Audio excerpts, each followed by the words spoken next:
My husband and I use transit every single day. We're both students at the university. Parking passes are really expensive and they oversell passes, so you may get a space, you may not. I used to live over an hour away, and the whole time I was on the bus, I could study, I could read, I could sleep. I wasn't stuck in traffic, frustrated and anxious, and I would get all my homework finished on the way home, and by the time I got home, I would have very little I actually had to work on. The students that live on campus, if they don't have a car, they still want to be able to go downtown, go to the movies, go out to dinner, go to concerts. And the track stop is right next to their dorms. It's really accessible and really convenient. The train and the bus systems are so important to the students. We love our mountains in Utah, and the environment is really important to us. 100,000 students would be impacted potentially. That is such a staggering number, and we can't possibly have that many more cars on the road. It's really something that in my profession, I rely on the transit to get me to and from work, and it's something that I need. I choose to use transit. If I did not have this option, I'd have to use my personal vehicle.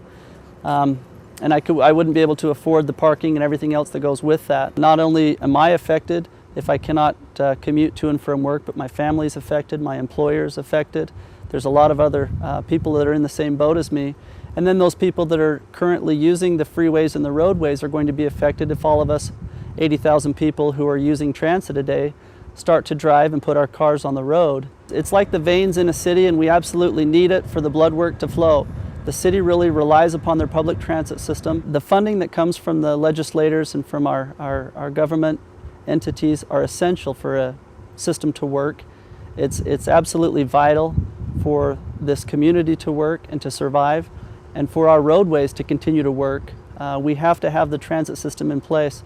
Otherwise, the congestion that would be on the roadways would shut down the roadways, and then we've got a completely dysfunctional city.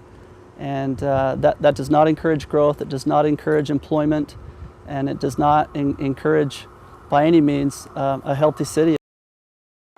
I'm the chair of the Committee on Accessible Transportation here in Utah, and the disabled community uses public transportation for at least 500,000 trips a year. I'm a landscape architect, and I often have to go to some of the projects that I'm working on, and I don't drive anymore because of my disability. So without public transportation, I would not be able to have a job or do the thing that I've been trained to do.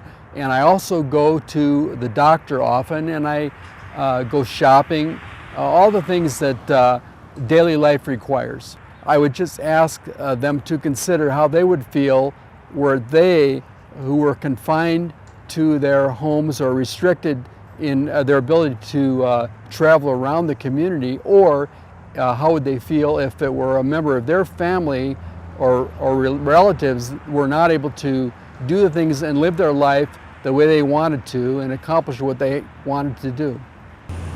I was diagnosed with MS probably about 18 years ago, and before that time I never thought twice about public transportation or the need for the disabled to have public transportation. But after I became ill and had to rely on public transportation, I started to notice just how important it is to everything that you want to do.